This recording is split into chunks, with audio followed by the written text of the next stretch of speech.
শুভ সকাল। সবাই কেমন আছেন? সকালবেলা খালি পেটে কলা খেলে কি হয়? আমার মতে খালি পেটে যদি আপনি কলা খান তাহলে খারাপ না, ভালো লাগে। এই যে আ আমি আসলে কলার নামও ঠিক মতো জানতে পারি না, কি কলা। তো দোকান থেকে আনছি, বলছে যে কি বলল যে চাম্পা কলা না কি কলা জানি বলল।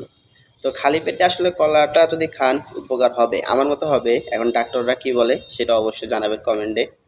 ঠিক আছে? মজার ড্রামে ওকে। না, না, এটা করা যাবে না।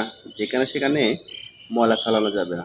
এই যে কলা চুলার এখানে ফেললাম, হয়তো কেউ না দেখার ভান করেও হাঁটলো, ঠাস করে জায়গায় পড়ে যাবে। তো এটা এখান থেকে নিয়ে যথাস্থানে ফেলতে হবে।